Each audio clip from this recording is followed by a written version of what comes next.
نحمده ونصلي على رسوله الكريم ما بعد فنعوذ بالله من الشيطان الرجيم بسم الله الرحمن الرحيم اللهم صل على محمد وعلى آل محمد كما صليت على إبراهيم وعلى آل إبراهيم إنك حميد مجيد اللهم بارك على محمد وعلى آل محمد كما باركت على إبراهيم وعلى آل إبراهيم إنك حميد مجيد رب اشرح لي صدري ويسر لي أمري واحلل عقدة من لساني يفقهوا قولي اللهم ربنا ألهمنا رشدنا وأعذنا من شرور أنفسنا ومن سيئات أعمالنا من يهد الله فلا مضل له ومن يضلل فلا هادي له ونشهد أن لا إله إلا الله وحده لا شريك له ونشهد أن محمدا عبده ورسوله صلى الله عليه وسلم وعلى أصحابه أجمعين وبارك وسلم تسليما كثيرا كثيرا ربنا آتنا من لدنك رحمة وهيئ لنا من أمرنا رشدا هيئ لنا من كل أمورنا رشدا اللهم أرنا الحق حقا وارزقنا اتباعه أرنا الباطل باطلا وارزقنا اجتنابه اللهم حبب إلينا الإيمان وزينه في قلوبنا وكره إلينا الكفر والفسوق والعصيان اللهم اجعلنا من الراشدين له عن وحشتنا في قبورنا اللهم ارحمنا بالقرآن العظيم واجعله لنا إماما ونورا هدى ورحمة اللهم ذكرنا منه ونسينا وعلمنا منه وجهلنا ارزقنا تلاوته آناء الليل وآناء النهار واجعله لنا حجة يا رب العالمين واجعله لنا شفاء لما في الصدور والأجسام ولا تجعله علينا حجة يا رب العالمين.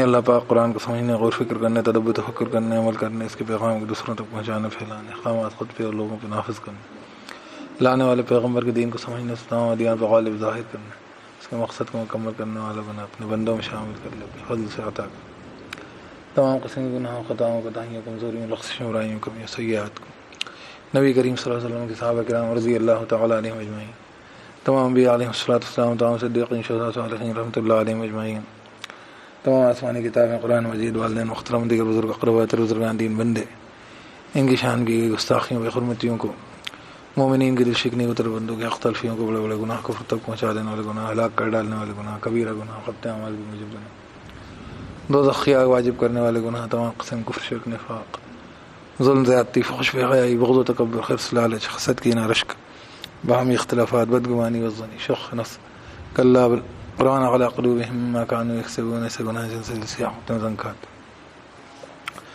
دین کی بدعتوں کو نفس کی کمزوریوں کو ریامائی سے گمراہیوں کو بد اخلاقیوں تجانب سے ریاض سے بتی غفلتوں تیرے شاعر کی بے حرمتیوں کو باطل کی کفر کے دل پہ بڑھ گئے رعب کو تجھ سے کہے گا وعدوں خلاف ورزی کو عدیدی کو شکن کو میثاق توڑنے قول و قرار سے ہٹنے یا اللہ اپنے فضل سے صفحہ ہستی سے مٹا دے معاف کر دے درگزر کر لے مغفرت کر دے حسنات سے مبدل کر دے ان کے برا اثرات جو ہم پر اور اوروں پر پڑ گئے ہیں پڑھنے والے ہیں واقع ہو گئے ہیں واقع ہونے والے ہیں اللہ عز جل انہیں مٹا دے مزید حفاظت فرما اعمال صالحہ کی توفیق مرحمت فرما تیری معافت نصیب فرما اللهم لك الحمد أنت قيم السماوات والأرض فيهن ولك الحمد لك ملك السماوات والأرض فيهن ولك الحمد وأنت نور السماوات والأرض ولك الحمد أنت ملك السماوات والأرض ولك الحمد أنت الحق وعدك الحق ولقاؤك حق وقولك حق الجنة حق النار حق النبيون حق محمد صلى الله عليه وسلم حق الساعة حق اللهم لك أسلمت وبك آمنت وعليك توكلت وإليك أنبت وبك خاصمت وإليك حاكمت فاغفر لي ما قدمت وما أخرت وما أسررت وما أقدمت أنت المقدم وأنت المؤخر لا إله إلا أنت ولا إله غيرك ولا حول ولا قوة إلا بالله اللهم لك أسلمنا وبك آمنا وعليك توكلنا وإليك أنبنا وبك خاصمنا وإليك حاكمنا فاغفر لنا ما قدمنا وما أخرنا وما أسررنا وما أعلنا أنت المقدم وأنت المؤخر لا إله إلا أنت ولا إله غيرك ولا حول ولا قوة إلا بالله أعوذ بالله من الشيطان الرجيم بسم الله الرحمن الرحيم اللہ کے نام کے ساتھ جو رحمان الرحیم الحمد للہ رب العالمین تمام حمد شکر ثنا تعریف اللہ کے لیے ہے جو رب تمام عالمین کا الرحمن الرحیم جو رحمان الرحیم مالک یوم الدین مالک یوم جزا سزا کا ایاک نعبد و ایاک نستعین تیری ہم بندگی کرتے ہیں اور تجھی سے مدد چاہتے ہیں اہدنا الصراط المستقیم ہدایت دے ہمیں راستے کی سیدھے صراط الذین انعمت علیہم راستہ ان لوگوں کا انعام کیا تو نے جن پر غیر المغضوب علیہم نہ کہ غضب کیا گیا جن پر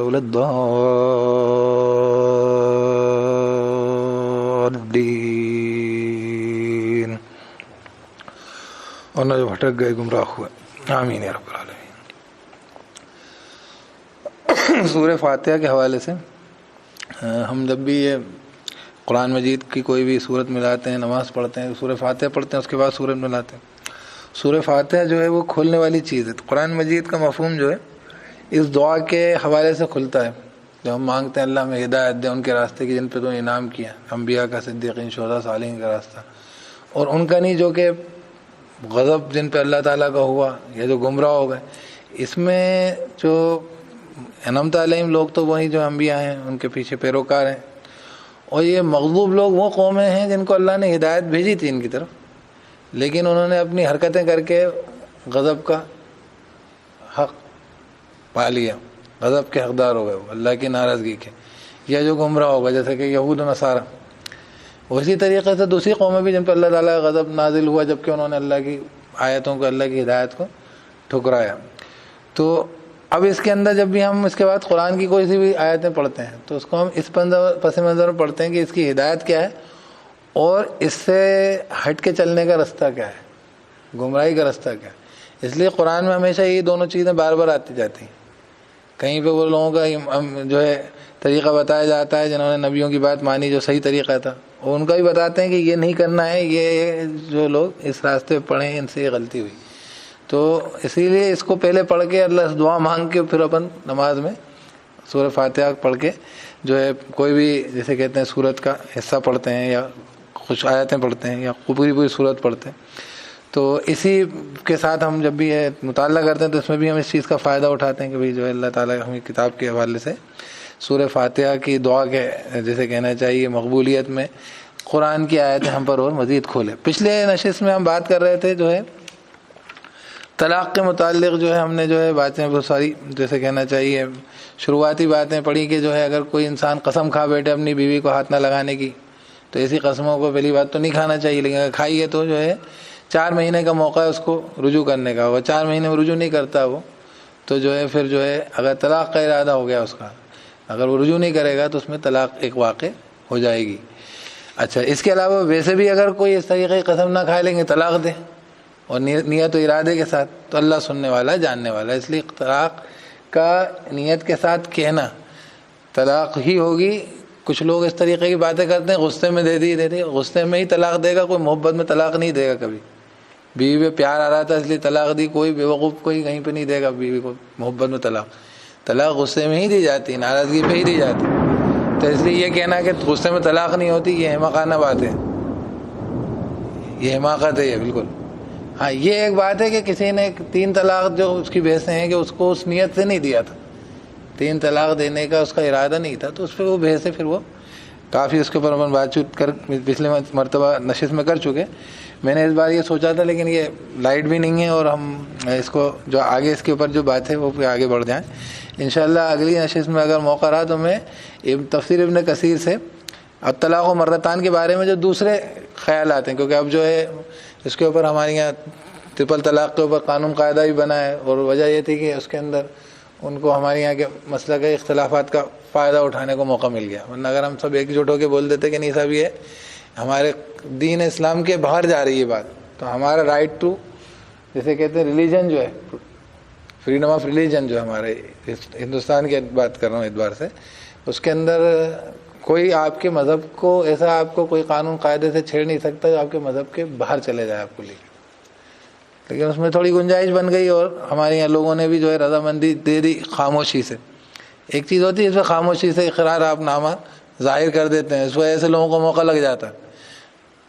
آپ اگر خاموشی سے اظہار کر دیں گے اس بات کا کہ ہاں جو بھی کورٹ جو ہے فیصلہ کرے گا بابری مسجد کام کو ماننے ہوگا، تو سمجھ جائیں گے کہ ہاں ان سے یہ چیز اب چھینی جا سکتی ہے. آپ نے پہلے ہی کہہ دیا، آپ ہو جاتا فیصلہ اس کے بعد کہہ دیتے کہ ہاں صاحب ٹھیک ہے اب کیا کر سکتے ہیں.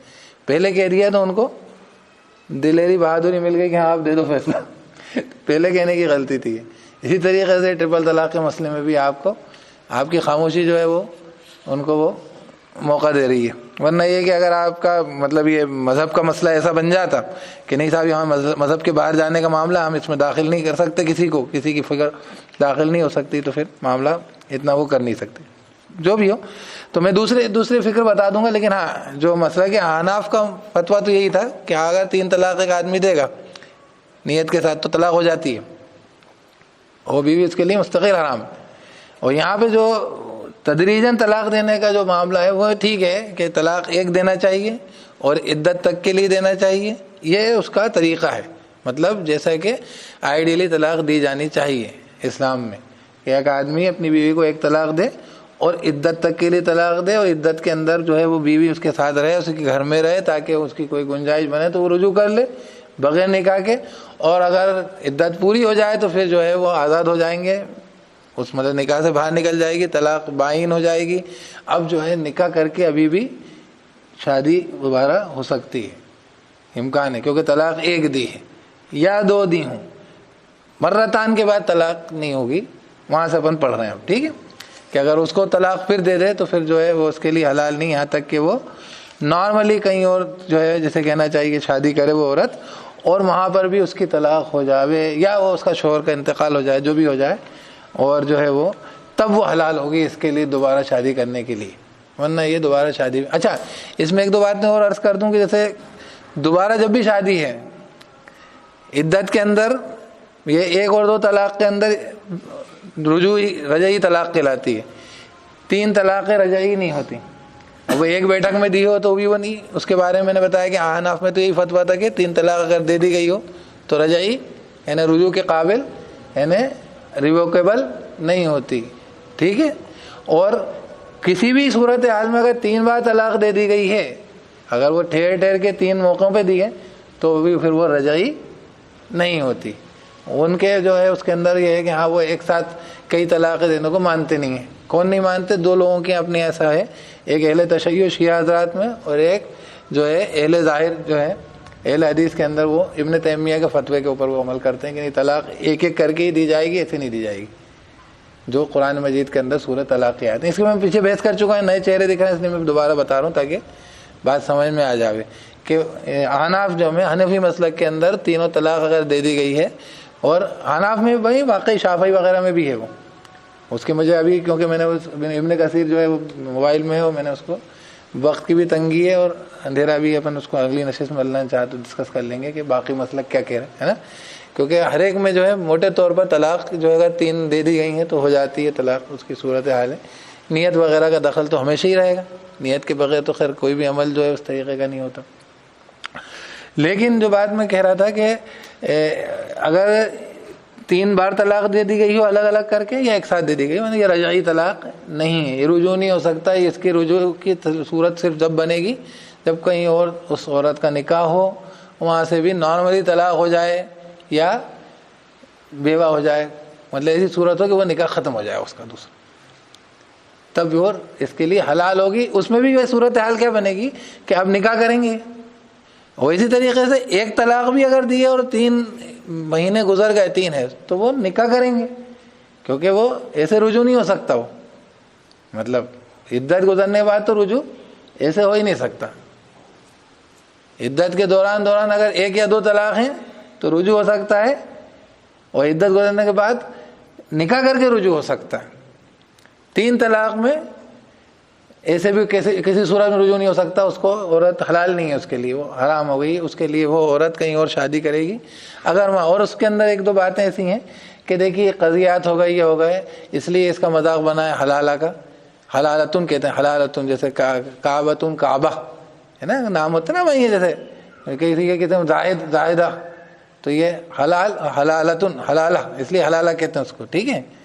تو وہ کوئی ایک الگ ٹرم نہیں ہے. حلالتن وہ عورت ہے جو اب حلال ہو گئی، جو پہلے حرام ہو گئی تھی، ٹھیک ہے، حلال ہو گئی بڑی ایسے وہ حلالتن حلالہ. تو وہ جو ہے جو عربی کا قاعدہ ہے، تو 2 پیشتون پہ آیت رکے گی تو حلالہ اس لیے کہتے ہیں اس کو.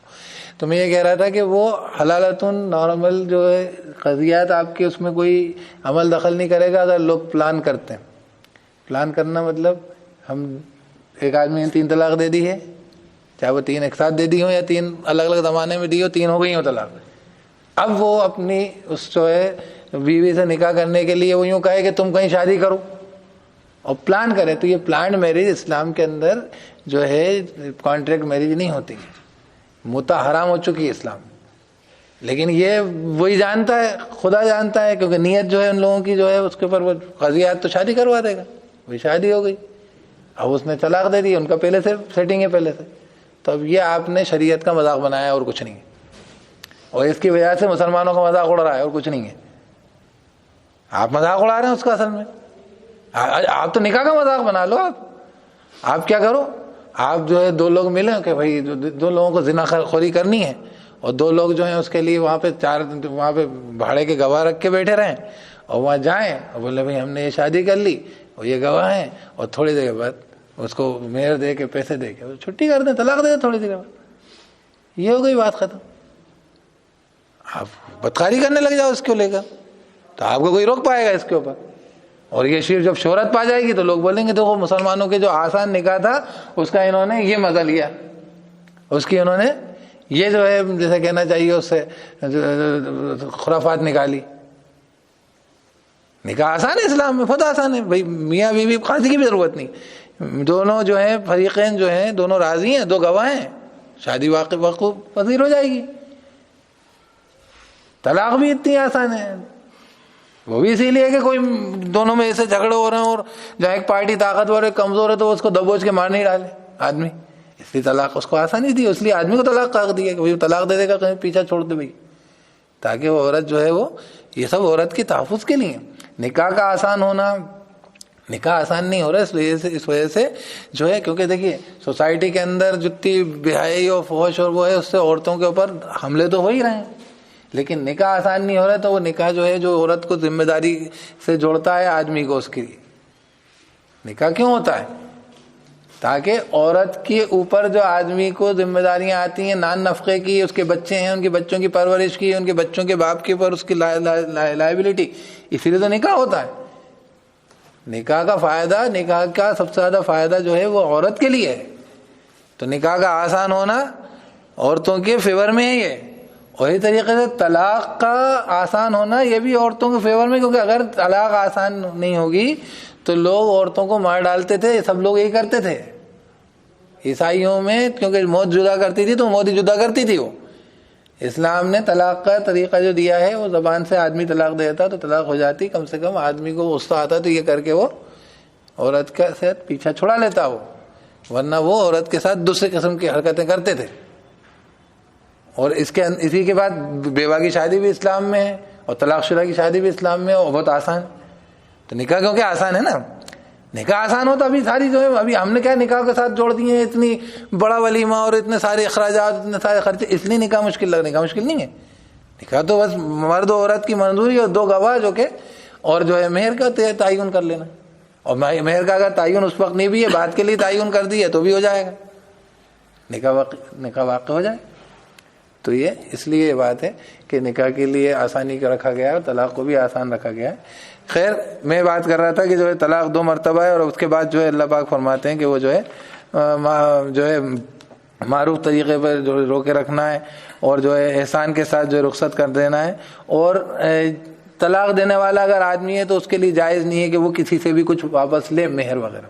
آدمی نے طلاق دی, ہاں عورت خلا لے رہی ہے تو پھر وہ آدمی کو کچھ دے کے اپنی جان چھڑائے گی, کیونکہ عورت خود خلا لے رہی.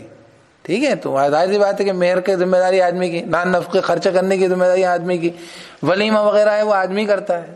تو اب اگر عورت چھٹے چھڑا رہی, پیچھا چھڑا رہی ہے, مجھے تو طلاق چاہیے تم سے, خلا جیسے کہتے, تو آدمی خلا لے گا تو پھر وہ بولے گا بھائی کچھ پیسے دو, خرچہ دو, کیونکہ یہ میرے اوپر فائنینشیل آئے گی, اور اگلی شادی کرنے میں اس کو پھر خرچہ کرنا پڑے گا, اسی کو کرنا پڑے گا. تو اس لیے اس میں اگر عورت خلا لیتی ہے تو پھر اس کو مہر کیا کچھ حصہ یا پیسہ کچھ دینا آدمی کو پڑ سکتا ہے. لیکن آدمی طلاق دے گا تو وہ کچھ واپس نہ لے.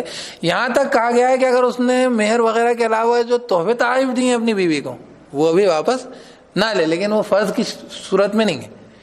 لیکن مہر کا دینا ادا کرنا تو فرض کی صورت میں مہر واپس نہیں لیا جا سکتا. یہ ہم سب پڑھ چکے تھے.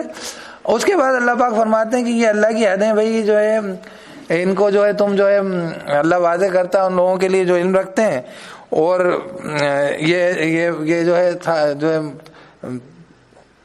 اس کے بعد یہاں پر جو ہے آگے اللہ پاک فرماتا ہے کہ مرتان جو طلاق جو ہے 2 مرتبہ جو ہے اللہ تعالیٰ نے طلاق کا معاملہ رکھا ہے, جو کہ رجعی طلاق ہوتی ہے, جو میں کہہ چکا. 2 طلاقیں رجعی ہوتی ہیں, 3 طلاقیں رجعی نہیں ہوتی.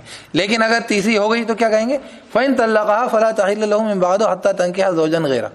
یہ میں جو بتا چکا آپ کو کہ اگر وہ طلاق دے دے اس کو، یعنی کہ وہ دوسرا شوہر بھی اس کو طلاق دے دے، تو پھر وہ جو ہے، بلکہ میں آگے پڑھ گیا، تو اگر وہ شوہر اس کو تیسری مرتبہ طلاق دے دے غرضی ہے، تو وہ حلال نہیں ہے اس کے لیے اس کے بعد حتیٰ تنکیح زوجن غیرہ، یہاں تک کہ وہ عورت نکاح کر لے شوہر سے، اس سے ہٹ کر، یعنی کسی اور آدمی سے وہ شادی کرے.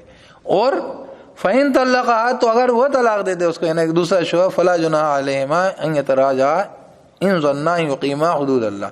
تو پھر کوئی دونوں پہ گناہ نہیں ہے کہ وہ آپس میں رجوع کر لیں. یعنی کہ اب رجوع ہو سکتا ہے تیسری طلاق کے بعد. کب؟ جب کہیں اور شادی ہو گئی اور وہاں پہ بھی طلاق ہو گئی، طلاق بھی ہو گئی، اور اس میں بھی صورت میں ہو جائے گا، کس میں؟ بیوہ ہو گئی. یہاں پہ نہیں ہے لکھا وہ، لیکن بیوہ ہونے کی صورت میں بھی ہو جائے گا، کیونکہ وہ حلال ہو گئی ہے اس کے لیے. اصل سزا ہے یہ اس آدمی کی، اس بات کی سزا ہے کہ تم نے اپنی بیوی کو مطلب جو ہے بالکل جو ہے اس کے ساتھ رکنے کی تمہارے پاس تین امکانات تھے، ہے کہ نہیں؟ ایک بار تم طلاق دے سکتے تھے، موقع تھا تمہارے پاس. 3 حیض کے دوران تو تم خود ہی رجوع کر سکتے تھے. 3 حیض گزر جاتے تو شادی کر کے. اچھا ایک بات، اگر پچھلی بار کی مہر نہیں دی اور یہ 3 حیض گزر گئے اور دوبارہ شادی کرنی پڑ رہی ہے، ٹھیک ہے، بات سمجھ میں آ گئی؟ پہلے بالکل کلیئر ہو گئی ہے. ایک آدمی نے ایک عورت کو طلاق دی، ٹھیک ہے، اور طلاق اگر 1 طلاق ہے یا 2 طلاق ہے، 3 طلاق نہیں ہے، یا 3 الگ الگ دور کی طلاق نہیں ہے، مطلب 3 بار طلاقیں نہیں دی گئی، 1 بار طلاق دی گئی یا 2 بار طلاق دی گئی، ٹھیک ہے، تو وہ عدت کے دوران ویسی رجوع کر سکتا ہے، شادی نہیں کرنی پڑے گی. عدت پوری ہو گئی تو اب دوبارہ نکاح ہوگا، تو یہ دوبارہ نکاح ہوگا تو اس میں عورت کی مرضی بھی لگے گی، نہیں چاہ رہی تو گھر جائے گی، وہ اپنی مرضی ہے، وہ آزاد ہے، وہ آپ زبر نہیں کر سکتے اس کو، کیونکہ آپ نے طلاق دیا کیوں تھا. اسی لیے میں یہ کہتا ہوں کہ لوگ جو ہیں نہ جاننے کی وجہ سے بلا وجہ 3 طلاق دیتے ہیں. 1 طلاق دے دو. آپ کو لگتا ہے نا کہ بھئی تمہارا بھی پیچھا چھوٹا، ہمارا بھی پیچھا چھوٹا، تو پیچھا چھوٹ جائے گا، 3 مہینے کے بعد پیچھا چھوٹ جائے گا. آپ مت کرنا نکاح، اور اگر کرو گے تو ظاہر سی بات ہے پھر پیچھے کا بھی مہر ہے وہ بھی دینا ہے، ادھر بھی مہر ویرتے ہوگا، مرضی بھی ہوگی، تو دونوں ذرا سوچ سمجھ کے جڑیں گے کہ بھئی اپن جڑیں کہ نہیں جڑیں. اپن تو لڑائی جھگڑا کر ہی چکے، تو سوچ سمجھ کے آئیں گے تو اس سے ذرا ترکیب صحیح رہتی ہے. اب اٹھایا نے 3 طلاق دی تو سوال ہی نہیں اٹھتا. اب وہ لگے ہوئے ہیں ڈھونڈنے کے لیے، اور پھر وہ تماشے کر رہے ہیں کہ صاحب وہ جو عورت ہے کہیں اور نکاح کرے، وہ حلال کریں اس کو، تب وہ حلال ہوگی. تو یہ شریعت کا مذاق ہے، یہ نہیں کرنا چاہیے. اس کے اندر باقی جو ہے جو کہنا چاہیے، نیتوں کے فیصلے اللہ جانتا ہے. سامنے کوئی قاعدہ قانون کرنے والا اس کو جو ہے قضیات نہیں طے کرنے بیٹھے گا. قضیات میں آپ جا کے تھوڑی بولو، قضیات میں آپ بولو کہ میری بیوی جو میں نے طلاق دے دی ہے، اس کو 3 طلاق دے دی، بولیں گے ابھی تمہارے لیے حلال نہیں ہے، بولیں گے کب حلال ہوگی، بولے کہیں اور شادی کرے گی. اب تم نے دوسرا آدمی ڈھونڈا، شادی کروائی اور شادی کر کے، تو یہ تمہارا کھیل ہے، تماشا. اس کے اندر نعوذ باللہ، مطلب وہ تو میں نے بتایا نا آپ کو کہ نکاح کی لیے محسنین غیر مصافحین ولا متخذی اخدان، محسنات غیر مصافحات ولا متخذات، یہ آیت ہے. عورت کے لیے بھی آدمی کے لیے گھر بسانے کی نیت سے نکاح ہوتا ہے، نہ کہ صرف مستی نکالنے کے لیے ہوتا ہے، اور نہ چھپی آریاں نکالنے کے لیے ہوتا ہے. چھپی آشنائی ہے، مطلب وہ نکاح کر لیا انہوں نے، کسی کو معلوم نہیں ہے، معاشرے میں چپ چاپ دونوں جا کے رہتے. یہ نہیں مطلب کہ آپ نکاح کریں تو بہت بڑا اعلان کریں، بہت بڑا فنکشن کریں، لیکن چھپے ہوئے رشتے کو ویلیڈیٹی دینے کا طریقہ نہیں ہوتا کہ چھپے ہوا آپ کسی عورت سے ملتے جلتے ہیں اور آپ نے کہیں چپ چاپ سے نکاح کر لیا تھا، 2 گواہ ڈھونڈ ڈال لی. چھپی آشنائیوں کا طریقہ نہیں ہوتا. نکاح ہوگا سب کو معلوم ہونے کے لیے ہوتا ہے. بھلے ایک انسٹنٹ آف نکاح کے موقع پہ بھلے وہ 2 گواہی ہوں اس ٹائم، لیکن نکاح کو قائم کرنا گھر بسانا مقصد ہے اس کا، ٹھیک ہے. اور اس میں گھر بسانا مقصد تو ہے ہی نہیں، تو یہ کھیل ہے اصل میں. اللہ حفاظت کرے ہم سب کی اس طریقے کی حرکتوں سے، اسی سے جو ہے مسلمان و اسلام بدنام ہوتا ہے. یہ بات ہوگی. تو خیر کہہ رہے ہیں کہ اگر وہ آدمی اس کو تیسری بار طلاق دے دے تو وہ حلال نہیں، یہاں تک کہ کہیں اور سے وہ نکاح کرے کسی اور شوہر سے. فَإِن طَلَّقَاتْ، اگر وہ دوسرا شوہر بھی اس کو طلاق دے دے، فَلَا جُنَاحَ عَلَيْهِمَا أَن يَتَرَاجَعَا إِن ظَنَّا أَن يُقِيمَا حُدُودَ اللَّهِ، تو کوئی حرج نہیں ان دونوں پر اگر وہ دونوں آپس میں رجوع کر لیں. اگر وہ دونوں گمان کریں، کون؟ وہ پچھلے والے، اب کوئی حرج نہیں ہے. اگر وہ گمان کریں یا سمجھیں کہ ہم وہ قائم کر لیں گے اب اللہ کی حد کو، یعنی کہ وہ سوچیں کہ صاحب ہم نے 3 طلاق ہو گئی تھی، حلال ہوئی ہے اب عورت دوسری بار، ٹھیک ہے، اب بھی وہی نکاح کرنے جا رہے ہیں. یہ جو لوگ جو ہمارے یہاں جو سوسائٹی جو ہے وہ اخبارات و میڈیا اٹھا کے جو ٹھونستے ہیں نا، دیکھیے ریلیشن شپ جو ہوتی ہے نا، یہ معاہدہ ہوتا ہے، کانٹریکٹ ہوتا ہے. اور یہ نبھتا ہے ایک دوسرے کے نبھانے کے اوپر. یہ جیسے کہنا چاہیے میریج آف کنوینئنس، اور یہ تھوپا تھاپی سے نہیں ہوتا ہے کہ آپ اس کو تھوپیں تو وہ سے وہ رشتہ نہیں چلے گا، بلکہ اس کے نقصانات آئیں گے، ان دونوں کی زندگی کو خراب کرنے والا کام. سمجھ رہے ہیں بات؟ مطلب وہ دونوں اگر نہیں رہنا چاہ رہے تو آپ ان کو جبریہ کوئی بھی قاضی کورٹ وورٹ یہ تھوپ کے لڑکا لڑکی کو جوڑنے کی زحمت نہیں کریں. یہ ان دونوں کا ہی فیصلہ ہونا چاہیے. یہاں پہ کیا ہو رہا ہے کہ وہ جو ہے مطلب یہاں پہ دیکھو جب دوبارہ شادی کر رہے ہیں تو کیا کہہ رہے ہیں بھائی دونوں اگر قائم کر پائیں گے کہ نہیں. اب کر پائیں گے، اب سوچو. مطلب اللہ پاک اس میں ان سے پوچھ رہے ہیں ایک طریقے سے، وہ دے رہے ہیں کہ اگر کر پائیں تو کرو، نہیں تو مطلب بہت اچھا عقل مندی کام نہیں، ہو گئی طلاق، ختم کرو قصہ، چلو چھٹی کرو اس کو. مطلب اس رشتے کو بلا وجہ ٹھونسو مت. جب ایک بار نہیں بنی، 2 بار نہیں بنی، 3 بار نہیں بنی. ہمارے یہاں کس طریقے کا ہوا ہے وہ اصل میں کانسیپٹ جو ہے ہندوانہ ہے. کیا؟ جنم جنمانتر کا ساتھ. ایک وہ دوسرا کانسیپٹ کون سا ہے؟ عیسائیوں کا ہے، موت ہی تمہیں جدا کر. اکثر آپ نے لوگوں کو سنا ہوگا کہ اب جو ہے ارتھ ہی نکلے یہاں سے، اب اس کا جنازہ ہی نکلے یہاں سے. کیا دلہن گئی ہے وہاں پہ، کہاں پر؟ سسرال میں. تو بول رہے بیٹا اب سسرال جا رہی ہے، اب وہاں سے تمہاری وہی نکلنا چاہیے، میت نکلنا چاہیے. ایسے نہیں تو بیچاری کی میت نکلتی ہے. کئی بار تو اتنا ستاتے ہیں کہ مر جاتی ہیں، اور نہ طلاق دیتے نہ طلاق لیتے ہو. تو یہ طلاق جو ہے یہ رحمت ہے اللہ کی، اللہ تعالیٰ کی پوری شریعت رحمت ہے. سمجھ رہے ہیں بات؟ اللہ کی شریعت جو ہے رحمت ہے. اس کے پیچھے کچھ فکر ہے اللہ تعالیٰ کی. یہ سے بے وقوفانہ باتیں نہیں ہیں. یہ جو لوگ کر رہے ہیں ان کو لے کر اپنے دین کو بدلنے بیٹھ جائیں، اس میں ہیر پھیر کے لیے آمادہ ہو جائیں. یہ نہیں ہونا چاہیے. خیر یہ بات ہو گئی. آخر میں کیا وَتِلْكَ حُدُودُ اللَّهِ، یہ اللہ کی حدیں بھی يُبَيِّنُهَا لِقَوْمٍ يَعْلَمُونَ، یہ اللہ واضح کر رہا ہے ان لوگوں کے لیے جو علم رکھتے ہیں. بہرحال اب خیر بات ختم کریے اس کو. یہ تو قانون ہو گیا، ٹھیک ہے، کہ 3 طلاق دے دیے تو پھر کہیں اور شادی کرے گی. اس کے بعد اگر دونوں کی مرضی ہو کہ وہ قائم کر پائیں گے، رہ پائیں گے، تو یہ کر سکتے ہو آپ، ٹھیک ہے، ورنہ نہیں کر سکتے. لیکن اب نارمل میں کوئی بھی ایک تو وہ میں بتا رہا کہ ایک طلاق دی ہے، 3 مہینے گزر گئے تو وہ عادت ہو جاتی ہے عورت. 3 مہینے کے بعد چاہے وہ ایک ہو چاہے 2 طلاق ہو، ہے کہ نہیں. تو اب آدمی لوگ حرکتیں کیا کریں، اس کی جگہ یہ کرے کہ یہ تو چھوٹ جائے گی ہاتھ سے ہمارے. تو جیسے ہی جو ہے 3 مہینے گزرنے والے ہو تو کر لو رجوع. کیا اب یہ رجوع، کیونکہ اس ٹائم میں شادی کرنے کی بھی ضرورت نہیں پڑے گی، مہر بھی نہیں لگے گا. سمجھ رہے ہیں؟ 3 حیض کے پیریڈ کے بیچ میں. اچھا جن عورتیں بوڑھی ہو گئی ہیں، اس عمر کی ہو گئی، حیض نہیں آتے، تو ان کے 3 چاند کے مہینے گنیں گے. ٹھیک ہے، یہ اپن بتا چکے ہم.